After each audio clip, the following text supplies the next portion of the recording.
AI is forcing me to completely change how I manage my money.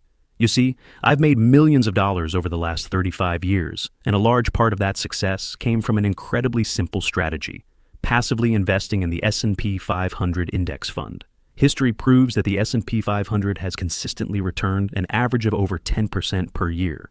This concept is called passive investing. Your money is automatically divided among the top 500 US companies, protecting you from the risk of a few individual stocks crashing. I won't lie, I've made millions of dollars doing exactly this.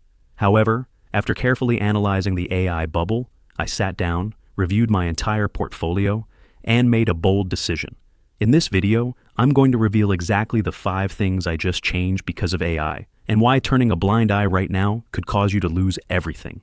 Would you believe that for every $1 you invest in the S&P 500 right now, 40 cents is flowing straight into the pockets of just 10 companies, including Nvidia, Microsoft, Apple, Alphabet, Amazon, and Meta. Even scarier, Nvidia alone is swallowing up 7 to 8 cents of every dollar you invest. This is known as a market cap weighted fund. All of these companies are burning money on one single thing: AI. To justify their current valuations, these AI companies will need to generate about $2 trillion in revenue. That number is larger than the combined 2024 revenue of Nvidia, Microsoft, Apple, Alphabet, Amazon, and Meta. They are funding this race with a massive pile of debt. For example, Sam Altman is ready to commit $1.4 trillion to AI infrastructure, while OpenAI currently only generates $13 to $20 billion in annual revenue. This creates a dangerous feedback loop. The bigger the company, the more money it sucks from passive investors like us. So, what's the solution? Investing an equal amount of money into all 500 companies through an equal weighted S&P 500 fund. Doing this, the weight of the top 10 companies drops to only about 2% instead of 40%. On the surface, it looks perfect, but it suffers from a fatal flaw known as negative momentum. When a company is growing strongly, like Tesla, this fund will automatically sell off portions of it and use that money to buy failing companies just to keep the weightings balanced. You are selling your winners to buy your losers. Not to mention, constantly buying and selling will increase trading fees and eat into your profits. That is why I've reduced my money in the S&P 500, but I still keep the majority of it in a standard market cap weighted fund. Imagine the global stock market as a multi-layered cake, where each colored layer represents the weight of a specific country. The size of the cake remains the same, but the thickness of the layers changes over time.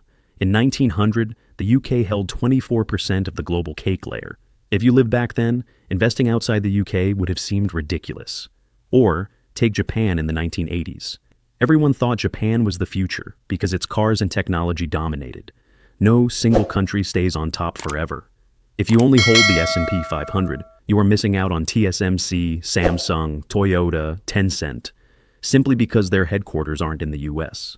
To invest globally, I use the ticker VWRP, or FSPSX if you're in the US. This fund gives you access to 3,700 to 3,800 companies across 45 countries with extremely low fees, just 0.1%.